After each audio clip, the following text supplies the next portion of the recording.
Welcome to another Caring Support podcast. This one here I'm looking forward to because we have a real superstar on this time. And she's amazing. You can see she's laughing, but you know what? She is. So I also want to indicate that my lovely colleague Callie is here. She's going to be basically the moderator and asking all the questions. But Taylor, maybe just quickly, introduce yourself and tell us a little bit about yourself, please. Hi, thank you for having me on the podcast and for that wonderful introduction. I appreciate, being called a rock star and all that stuff. So that's wonderful. My name's Taylor. I'm the spokesperson for the Ontario PSW Association, and I'm a PSW of almost 7 years now. I started quite young, when I was 19, and have worked in various avenues in my field, in the community, in long-term care and private care, the hospital, the ICU. I've really gone around and I've gotten a good kind of look at everything. And I really like my career, but I really want to be able to advocate for it now and kind of look to other avenues beyond bedside. So it's been really cool having this opportunity with the PSW Association and with people like yourself to use my voice now instead of just being bedside totally. So I'm really thrilled to be here, and a lot of us have worked hard through COVID, and a lot of experience for myself too has been generated. So I'm really excited to share all of that with all of you. So thank you again for having me. That's amazing. So Kelly, if you want to start with asking the questions, that'd be great. And Taylor, the thing is you really speak well. I love it. So it's great. You're perfect for it. And again, this is going to be amazing. We're looking forward to it. Kelly, it's all yours. Awesome.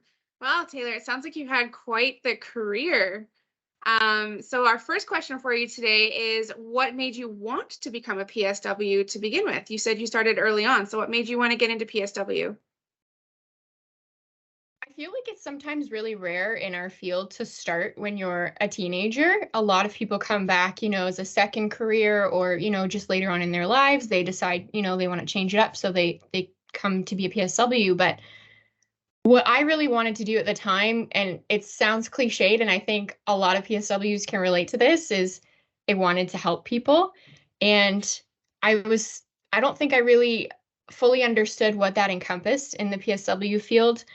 And then once I started into, my clinical placements and all of this other stuff, I just realized how important the job actually is, how meaningful it is, how it is so integral to our system. And I feel like it is often overlooked. And it's a lot of hard work, physical work, sad work, emotional, but it is the most fulfilling thing. So I think for me to get into this field, what has kept me here and what drives me here is helping people, but also seeing the impact that it makes on people long term. And it's just so rewarding. I love it so much. And you can tell my neck's getting all flushed. I'm so excited about it. I love it. So yeah, that's why I started. That's amazing. Absolutely. And beautifully stated, by the way. What's kind of sad is when people say, oh, it's cliche and I love to help people. That's the greatest thing we can ever do. To just help people, right? I've just had so many of those moments too. And I've talked about this on the Ontario PSW Association, those clicking moments that you have with people. Whereas the job gets really rough sometimes and a lot of people leave, and I understand why. But you have these reinforcing moments with a patient or a client where you're like, oh my goodness, this is why I'm here in the first place. You're holding people's hands while they pass away. You're giving them care while they're on ventilators, while they're going through the worst times of their lives and they're so vulnerable. You get to be the person to sit by their bedside and help them through some of the worst moments of their life. And just watching that go through has been such an amazing experience. And again, very emotional, because people don't always make it. They don't always live. And that's just a part of the job as well. But to help someone and to know you're just there at the most vulnerable point of their life, and it's mind blowing. So yeah, I feel like everybody says, oh, I like helping people, but to dive right into it, you're filling in the cracks of the system sometimes where, like I said beforehand, the transactional experience of healthcare, really the PSW can really eliminate that whole sort of dynamic out of patient care. So it's a really powerful role too, on top of it all. That's awesome. Good for you. So that said, if you could give us like a bird's eye view of like a day in the life of a PSW, what are you doing as a PSW for your work? We often say we want to follow James around with like a GoPro all day because he does so much. He talks to so many different people and he's just so into like networking and making these connections and stuff. So if someone were to follow you around for a day and got to see like what it is that you do, what would they be seeing? I think that varies in different sections of our field. But I think the commonality in all of it is if you were to follow me around, you would see a lot of bed baths, you would see a lot of showers, you would see a lot of changing incontinence products, feeding people. You would see us helping them with their activities of daily living. And it just it varies from field to field, but that's the general idea of it. But really, in some of our settings, as we all know, we have a lot of flaws in our system right now. So if you're working in, long-term care or even home care, anywhere really, you could have really high patient ratios. So if you were to slap a GoPro on me right now, you would see me, running like crazy in long-term care, washing people and doing their care in really like crazy amounts of time that really isn't the best, and it isn't really conducive to a great work environment, you know what I mean? And that's not to slap that every long-term care home or every, home care company with the same brand, but that is a common problem in our field, is that you're running from person to person. So you'd be running to feed someone, running to change someone. Now this person's going down for their nap. This person's getting up from their nap. So you're just running in some instances. Whereas if maybe you were in the hospital with me, you would see me going to do bed baths. And when I was in ICU, I'd be, bed baths, changing people, feeding people, when they do eat, and helping a lot of our nursing staff as well, just with turns and, repositioning people. And it was a whole other beast in and of itself, because when you're in ICU, you have tubes everywhere. Like you are connected to tubes everywhere. So the sort of, again, the dynamic of caring for someone changes again, where if you had a GoPro on me, you would see me carefully holding wires, doing like a gentle bed bath, maybe holding someone while they got a wound dressing, helping reposition them. Even sometimes I provided respite for them, because when you're in ICU, it's scary, and a lot of people leave with post-traumatic stress disorder. So to have someone sit there with you and maybe watch a bit of TV, you could see that as well, because it's another aspect of patient care. So it's a long-winded answer. Those are the general things that happen, but yeah, it does really vary. Wow, amazing. Good for you, Taylor. That's incredible. And by the way, if GoPro was put on me, I'd be doing the running around at a networking event or hitting multiple events, no question. But it's funny because caring support is about connecting people. And, so myself and Joseph, the CEO, and other people on the team, we love to do that anyway. It's kind of like our personality. But, the thing with you being a PSW, that's so beautiful. And it doesn't sound glamorous all the time, but I do know that anytime that I'm really connected with people and really, spending and helping them, you realize, oh my God, I don't want to be doing anything else. It just feels so incredible to build that bond with different people, right? Yes, Good for absolutely. you. Yeah, Yeah. no, it makes the job really worthwhile, even though a lot of it is really heavy. Yeah. Yeah. So COVID really took like a big spotlight and like just absolutely beamed it at healthcare.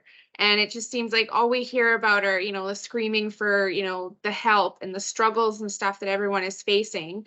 So with that in mind, what are some of the struggles that maybe you're seeing on the front lines as a PSW right now? What are some of the things that you're seeing that are the real struggles? So at the start of COVID, when we were first trying to get through it, like the first wave, I worked with a hospital, and we were helping out staffing in nursing homes that were hit really badly by COVID. And one of the homes I was in at the time, actually had the military deployed as well. So I was kind of working a little bit with them, not so much, but we're all in the same workspace. And I found that all of the problems and the issues and the things that I experienced there, I also saw in the second wave as well, in another long-term care home that I was in that got hit horribly with COVID. And I think the main things really, and it's horrible, but a lack of PPE, like actual proper protective equipment. And when I was in the first wave, I actually reached out to the public on my social media platforms and asked people if you're making caps or masks or, boot covers, like, please, if you can donate them. I'm in one of the worst hit homes right now in Ontario. I would really appreciate it. And people started flooding in PPE, and I would be picking up PPE after work and distributing it throughout the whole facility. And it was crazy because so many workers really wanted PPE. And it's crazy that that was kind of almost like a special privilege for us. And at the time, they were talking about how N95s, you don't need an N95 for this. You don't need an N95. And I walked into my shift and a soldier would screen us. And I walk into my shift and this soldier is standing there in a full-blown hazmat suit, disposable hazmat suit with an N95 on, screening me at the door. And then I had to go in and I wasn't allowed an N95, or, you don't need an N95. So it was almost kind of that, like, wait a second, does my life matter less than the soldiers? Like, it's almost like a disrespect thing as well, which I think is another huge problem, and why a lot of people are leaving is you don't feel respected sometimes in your job, and you kind of feel run down, and you feel like the person who's the go-to for absolutely everything. The PSW role was designed for bedside care, but you're not a go-to, all-around person for dietary to, clean spaces. Like, there are people who want to do that job, and that's their job.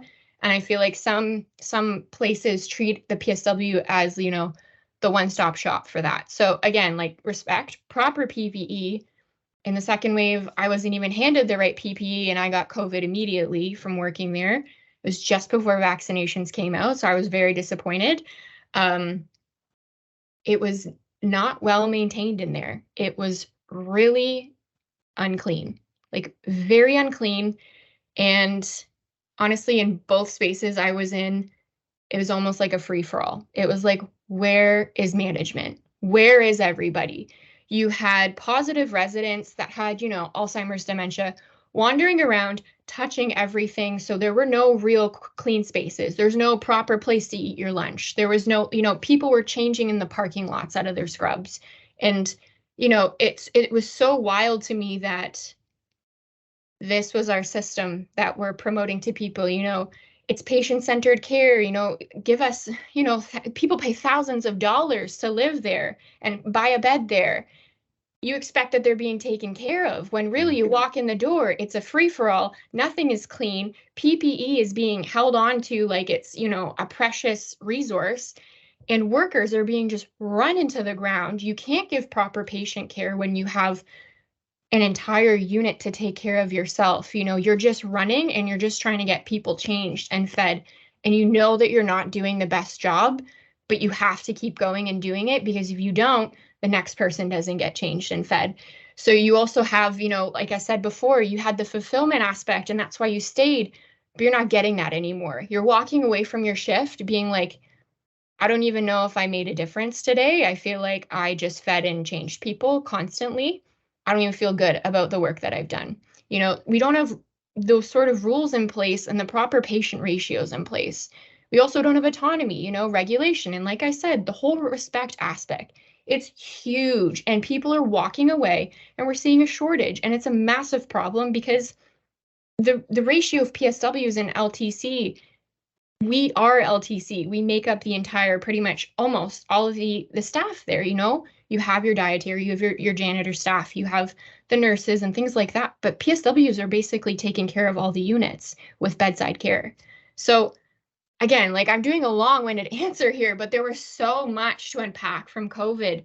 And it was really sad and it was really disappointing. And even in the second wave too, to try and find PPE at the second wave was really disheartening for me, because it clicked for me that nothing has changed. Like, Right. we're in dire conditions. People are dying like crazy. My colleagues are putting people in body bags like nobody's business. And yet I'm running around trying to find PPE here so that we can do our job safely. And it's just, you're wondering who's here, who's running the show. You're on your own. And then you're being called, the hero outside to the media. Well, you're a hero. You're holding everything together. Good for you. But it's like, why did we have to? Who was in charge here? Why did this even, why was this even allowed? And also, it's so sad to know that families think that everything's okay on the outside when through the walls, it's a jungle. And it was a jungle. People were breaking down left, right, and center. My colleagues were breaking down left, right, and center, which was really sad to watch. People were giving their kids to family members to be able to come to work because they were too scared of infecting their family members. And then also the PSWs that were there and the workers that were there long term in some of these homes were watching their residents die as well.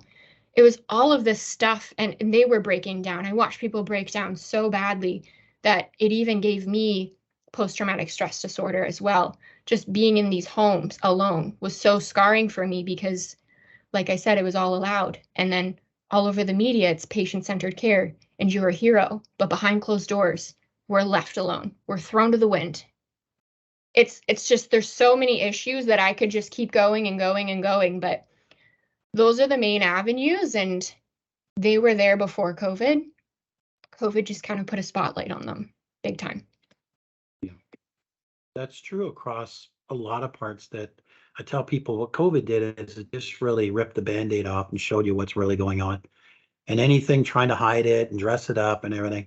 What concerns me, a couple of things. I know many of us on the team, we talked about this before, but like, I think, if we're not really even past this pandemic, but we had another one come around, will we repeat this again? Because the question I have is, did we learn anything from it? This is what concerns me. Because management, are they going to up and disappear again, or whatever that potentially happened there, or whatever happened, which is a shame. Are they planning for anything, or do they have now lots of PPE? Do they have, things on hand? Is this stuff being properly planned for? But really, at the end of the day, what I have to say that I love what you said, Taylor, is the fact that you basically just really laid out, this is what really happened. Unfortunately, I think we see way too much virtual signaling going on. All these people are like, oh yeah, I'm wearing my ribbon. I'm a supporter of the healthcare workers and everything. And and this is what's happening in healthcare. Healthcare has so many problems and so broken, but everybody's like, well, it's really someone else's problem to look after it. No, it's all of our problem. Even if you don't work in healthcare, after all, our tax dollars are paying for it. And we need to be engaged. It's a really scary thought. And I think, Yeah. it doesn't have, I don't know what the right word to say is, but it's not grabbing attention like it should.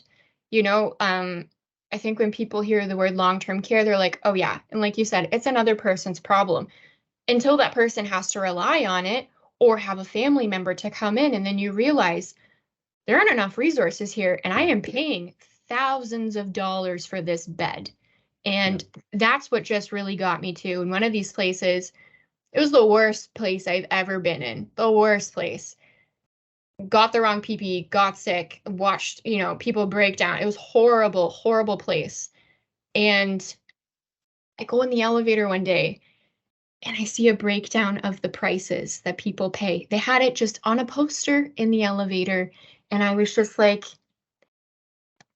I ran around all day today trying to trying to feed people as much as possible.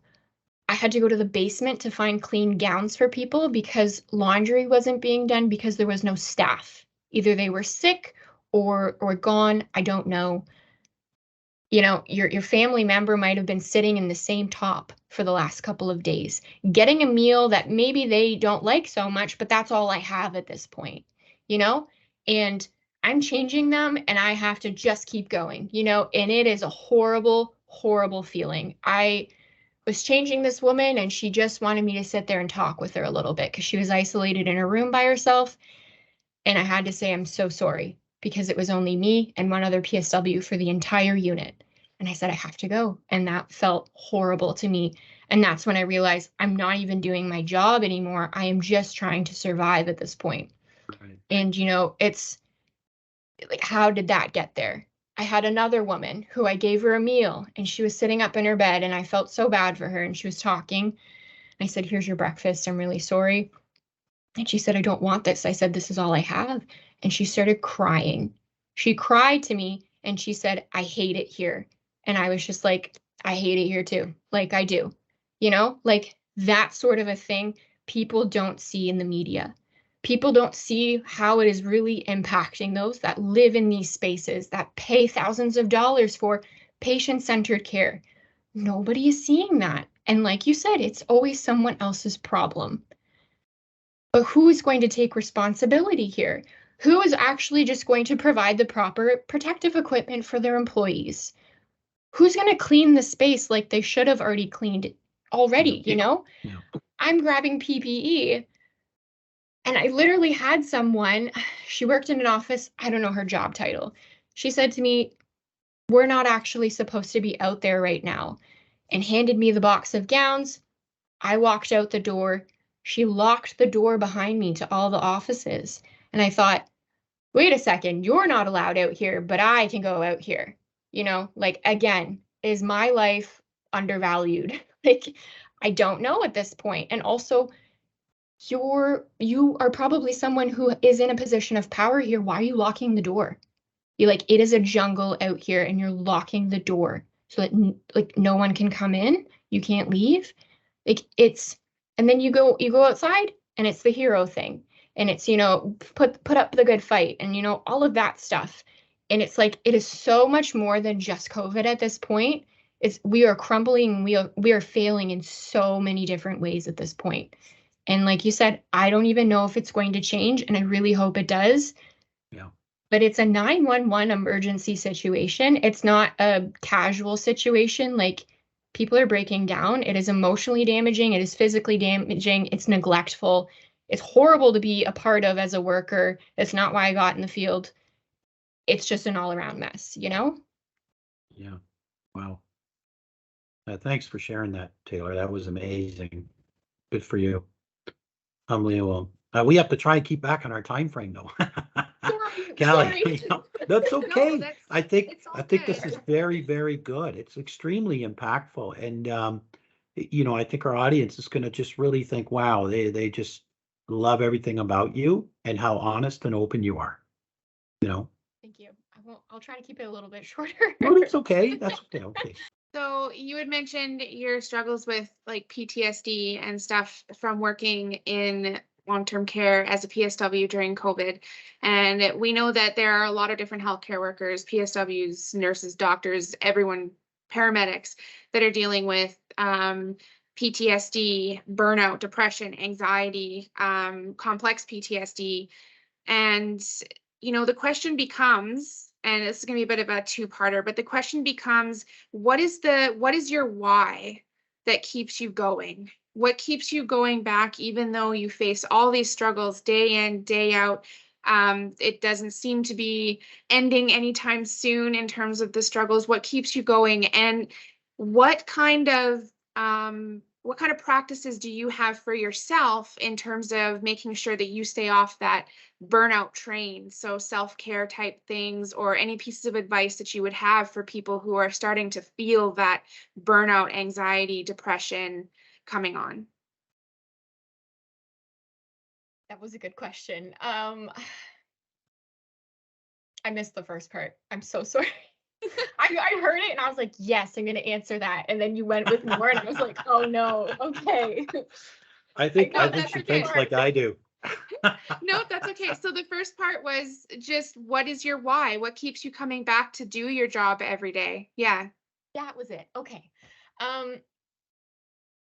The connecting moments, and just knowing that I am doing a good job. I'm not trying to toot my own horn and be like putting myself on a pedestal, but I know that I'm doing the best job that I can, and that's what these people deserve, and they deserve, you know, gentle care. They deserve to be cleaned properly. And that's the thing that's kind of, that kept me at least through that entire mess there was, okay, like I'm here.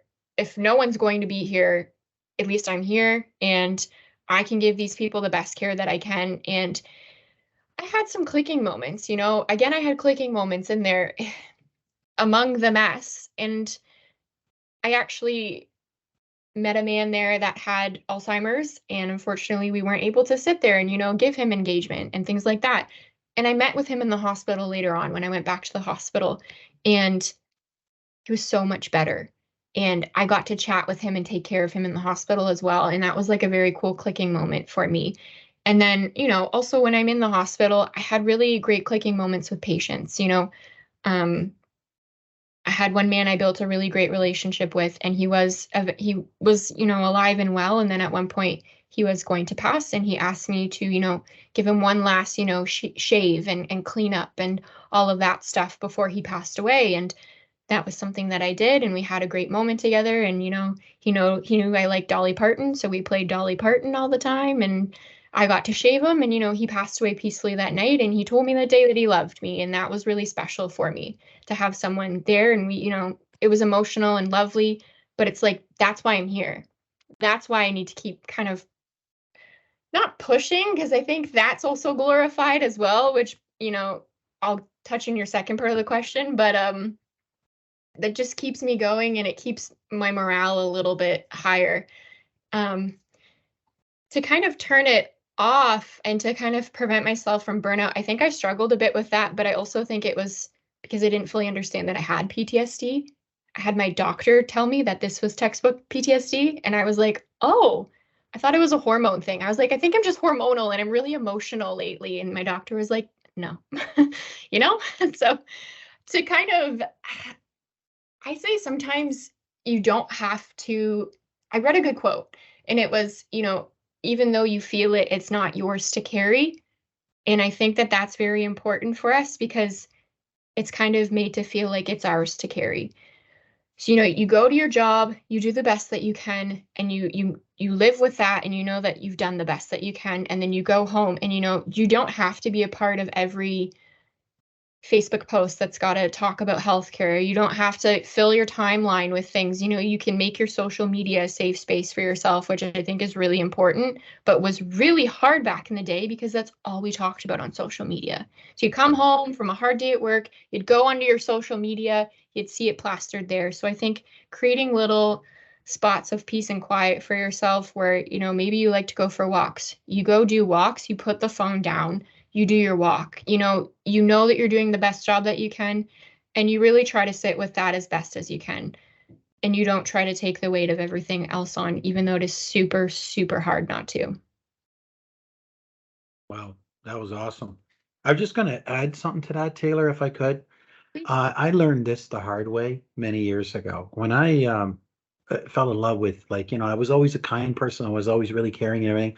But when I really understood what emotional intelligence was, and I was learning it, and I really embraced it, one of the greatest lessons I learned, like I said, the hard way, was safe boundaries. And that was knowing that you could say no, or that you had to turn it off, or you had to disconnect, decompress, be away from it, and just, you know, it's so important, right? It's just like I tell people that if you're ever caught in a cycle and it's not good, the first thing you should do is look at who's in your midst, like your friendships, your social circle, because if they don't bring value, why are they there? And you know, because I can tell you I'm going to bring value to them. So you know what, I think this is what's great, because we love doing this on Caring Support. We love to be able to create that community. We want to bring in people like you who are doing such incredibly beautiful things in the community with really the most authentic, meaningful way that it's being done. So that's great. It's a recent life lesson that I'm learning currently, because I found sometimes it was hard to turn off and, you know, disconnect. Like, you know, you're in constant survival mode. And I think, again, there's that thing where you have to kind of forgive yourself for being in survival mode, where now that things have calmed down a bit, I realized at one point that, you know, I wasn't doing all my same hobbies because, you know, at one point it was very dangerous to do that. And also I had to be mindful that I'm a healthcare worker. I'm with vulnerable people. I can't go out and do some of these things that, people might think are safe now. I always had to kind of isolate myself. I always had to kind of shut it down. And then it became work and living, and that was it. And you lost your hobbies and like a little bit of your sense of self. So I think that's also like a big key thing that I'm still in the process of learning, but is a great way to kind of take yourself away or try and, kill the burnout, is go back to the things you used to do, go back to your hobbies, and just forgive yourself for maybe being, black and white throughout COVID because you had to be just to get by. Yeah, absolutely.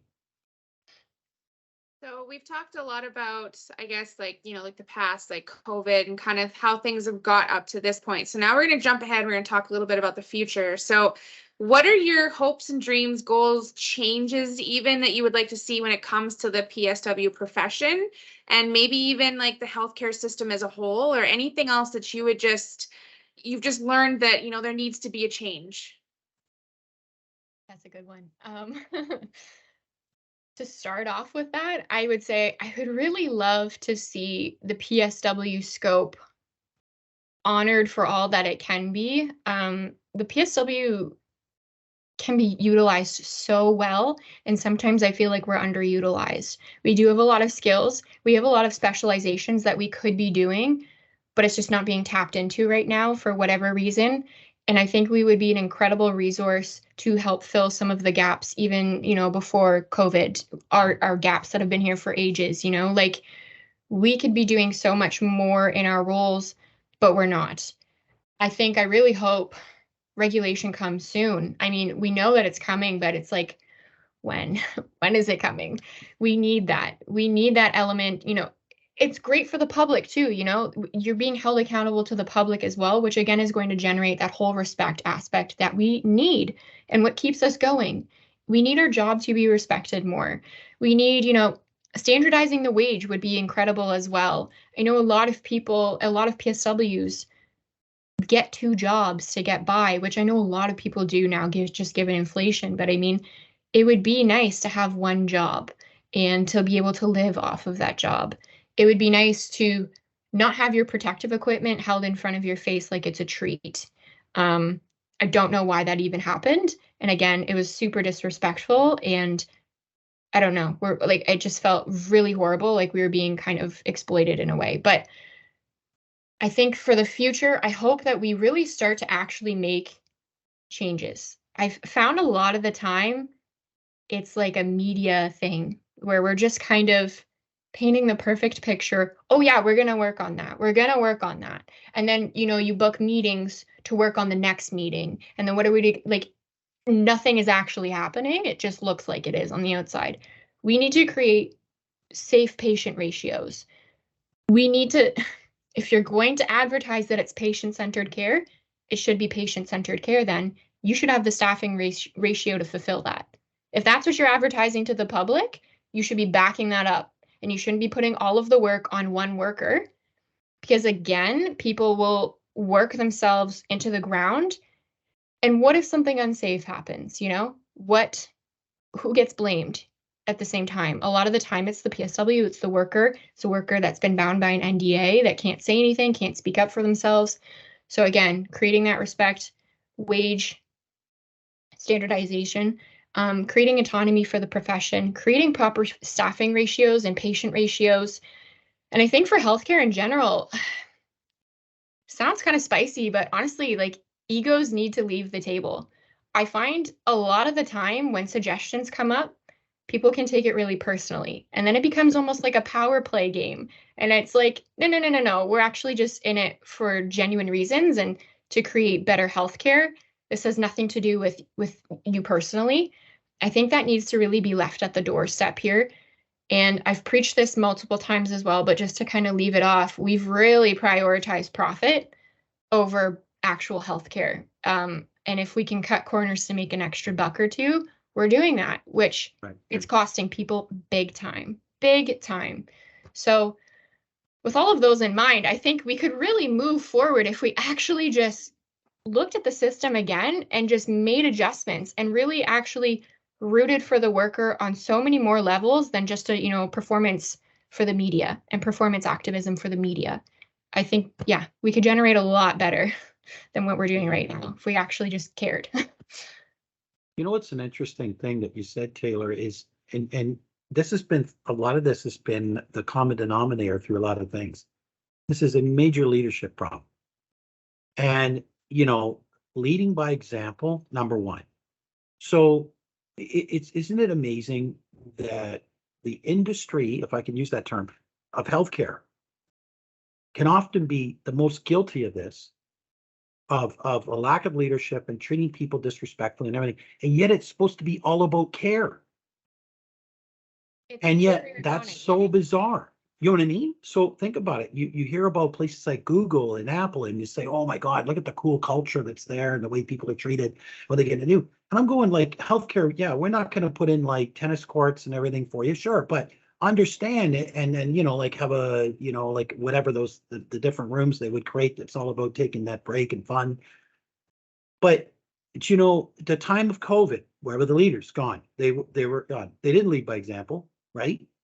Then, you know, whatever. And then this is not about giving leaders a hard time. Let me tell you something. This is a common problem throughout healthcare. I know with our platform, when we show people, you get some people in fear. Oh, am I going to be out of a job? Is this going to happen? Like, no, this is going to help you.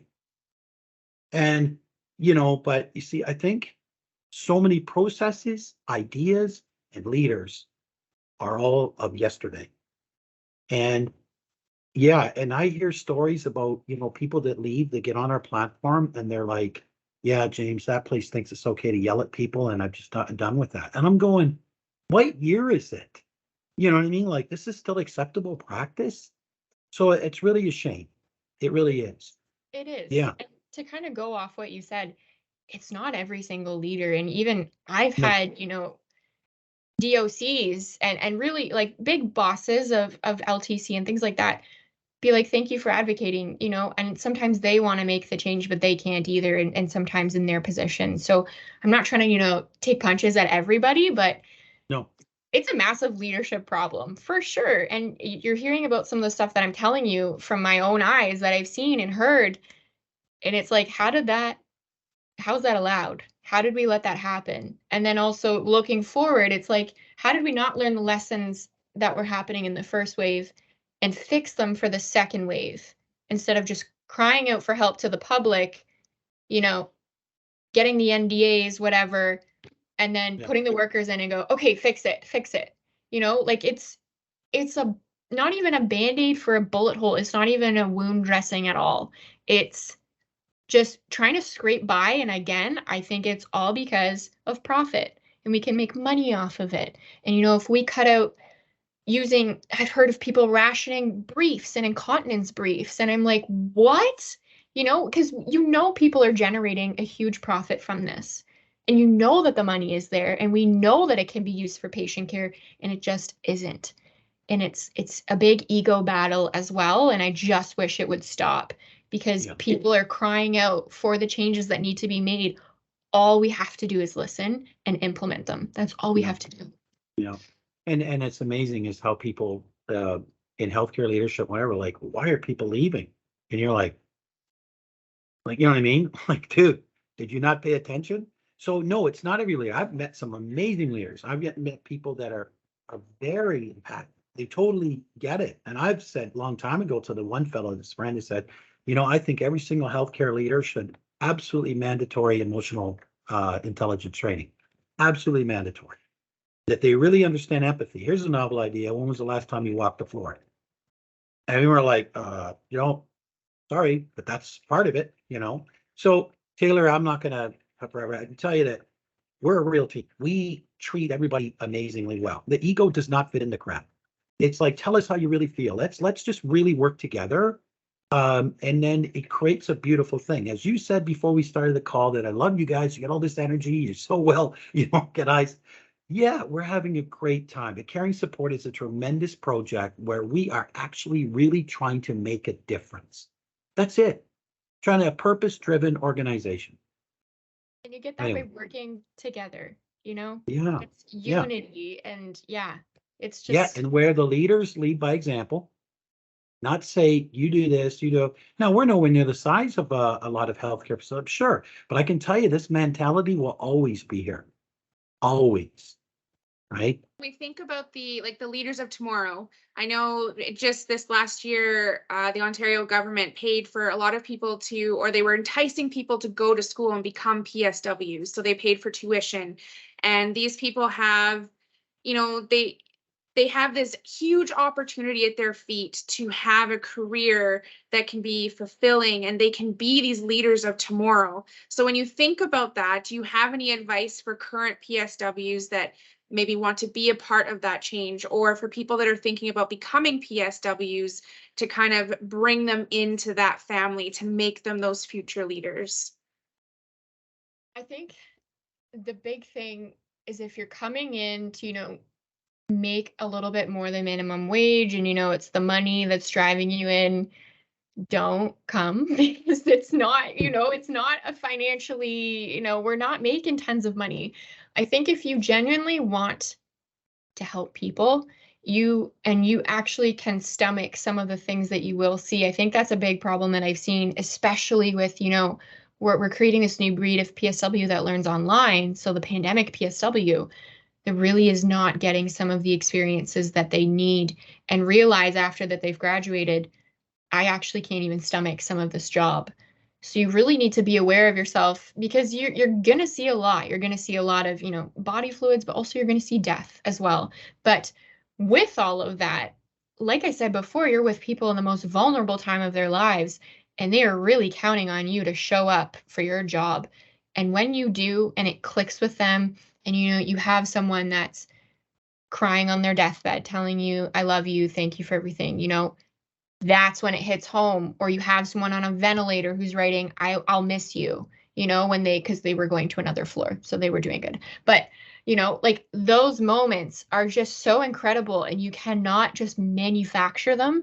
You get those by being a PSW, being in the healthcare field, and it's an incredible feeling. And really too, I have this feeling that, if we all leave, they're just going to create another position that's, going to pay less and essentially replace the PSW. And we are so important that we need the staff. We need people to come in. We need people that want to make a change, because you really can make a change. Even if your leadership isn't listening, everybody you work with bedside feels the impact of your care. And that is so powerful. And you really can't get that from a lot of other positions. So that would be the big one for me, because that's what's kept me here through all of this stuff.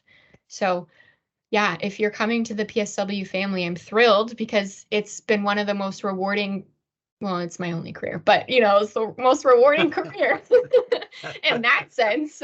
But it's wonderful. It's wonderful, and you just can't get that everywhere. We're going to switch gears again here. We're going to go into a little bit more about how did you get involved with the Ontario PSW Association, or OPSWA as we refer to it as. It was funny because I was actually just really down in the dumps about the long-term care homes that I was in. And I felt really angry and really sad, because I was seeing all of this stuff, and I felt like I couldn't do anything more, outside of my bedside position and role. So I wanted to be a part of a team and a group of people that maybe were starting to push for the change on a platform where a lot of people can see and hear it, and actually be involved, in your field and in your career, because sometimes it's a very lonely field when if you're in home care, you're working by yourself. You don't really know that you have a community. And and OPSWA is a community for people to belong to and to discuss everything PSW, which honestly is very therapeutic. As we all know, there's not a lot of resources for mental health supports for healthcare workers right now in general. So it's really nice to have OPSWA there. We have the mental health supports going out. We have Angelique, who performs wellness seminars, or did in the past.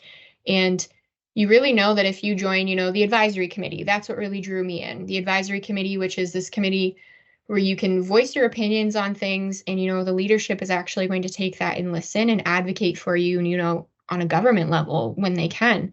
So that really drew me in, because I had all these thoughts, and I was like, yeah, I want to come in, and I want to just ramble on like what I'm doing right now. And I did. And they liked what I had to hear. I felt so welcome in there. My initial meeting, whatever, I Googled something about the Ontario PSW Association, found a number, called one of my now colleagues, and just sent my sob story over the phone to her, being like, this is what I want to do, and this is how I want to help. She hooked me up. And then I got to meet, Miranda and Ian and Debbie, who now is my colleague and not just the woman on the phone. And it was really cool because they all listened to me and they made me realize that, I do have a voice. It's something I can use, even if it shakes sometimes.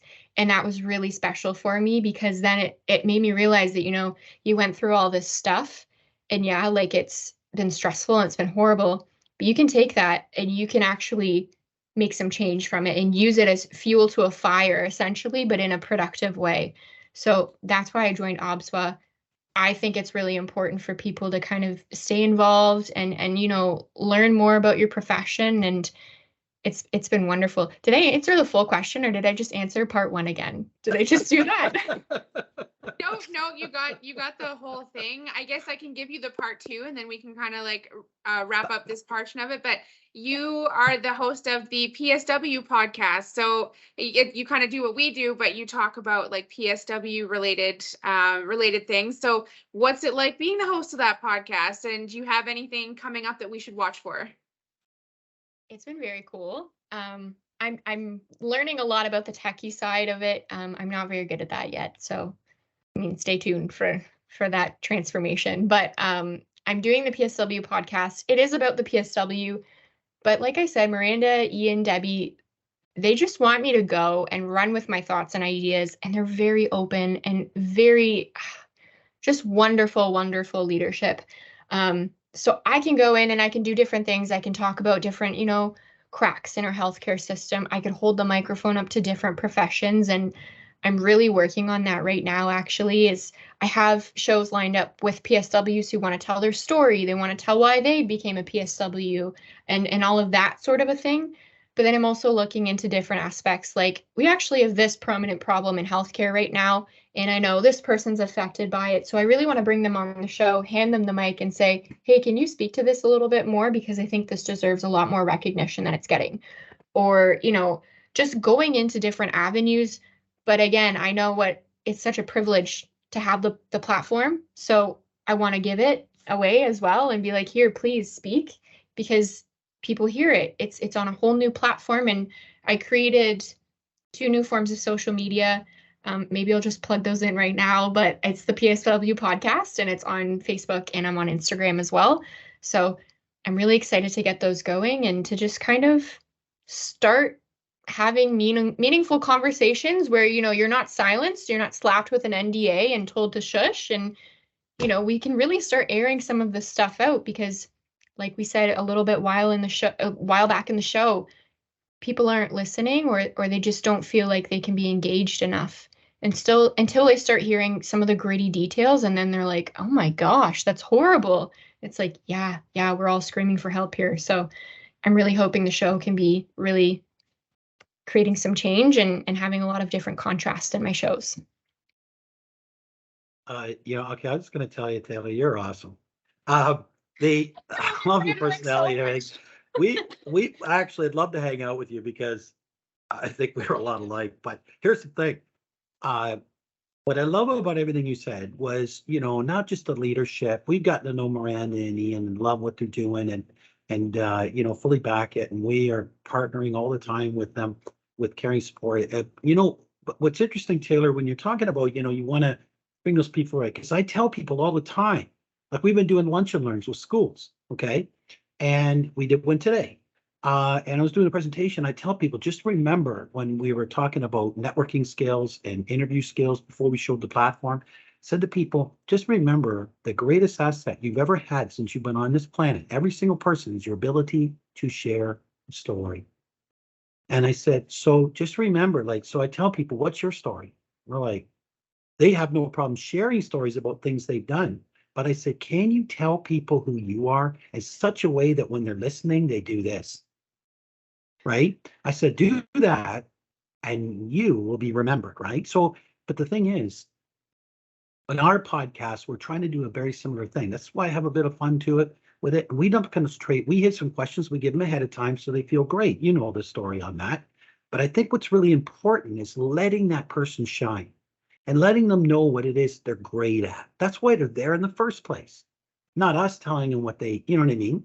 So I applaud what you're doing. And I'm really glad that you're happy where you are, that you have the ability to just really be creative.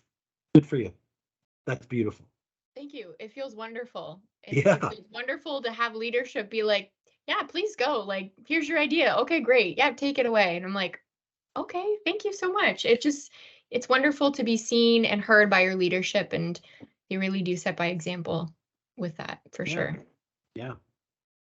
So before we wrap things up for this episode, is there anything else that you would like to add or tell us about today, or any parting words of wisdom? I'll keep it short. I just keep rambling because I'm just like, yeah, let me talk. And then I'm like red. I would say to keep going, but don't push yourself to the brink of, a breakdown or to burnout. And just know that if you have a thought or an opinion or something, to really start looking into your channels that you can use and the people that you can contact, and learning how to advocate for your profession in a constructive way can be one of the best things that you can do as well, because there's smart ways of doing it, and there's ways where it can be very tricky. And I find that so many people on the ground have so many good ideas. They're so aware, but that's where it ends. And sometimes it's better to just, seek out OPSWA or something like that, and really have your voice be known and be heard. And like you said, James, with your presentation, just telling people who you are, it's a big deal, and you really do matter, even though it feels like you're kind of insignificant at times in our profession. We are beaten down a lot. So I would just say, like, what you do is really important. Your thoughts are very important. And at the end of the day, if you know you're giving the best care possible that you can with what you have right now, just know you're doing your best, and you really are making an impact on people, even if you don't get the thank you that day, or, someone doesn't look in your eyes and hold your hand and say, I love you. You really are making an impact on people's lives, and your job is so much more important than maybe even the public or leadership even realize. So please just know that and know your worth. And thank you both for just listening to me rant about all of these things for this whole time. But it's been such a pleasure to be able to speak freely on your show, and I do appreciate all of it. So thank you. Well, we can't hold your hand by any means and look into your eyes and stuff, but we can sit here and we can say thank you, because what you do matters and you do it very well. And we're so thankful for you and every other PSW and healthcare worker out there that does continue to push. And you're amazing. Thank you so much. It has been amazing having you on today. Thank you so much. I really appreciate that. Thank you. Yeah. Thank you, Taylor. And thank you for being just so forthright, authentic, and real. Because I think what's really important, and this again is a story, is that other PSWs listen to this and they realize, okay, I can relate to this woman. She understands where I'm coming from. But she also realizes in all your messaging there that what you were saying was, there is light at the end of the tunnel. There is a feeling of I can get past this. And hopefully they stay in healthcare. But sometimes people need to leave areas where they don't feel valued, where they don't feel respected or heard.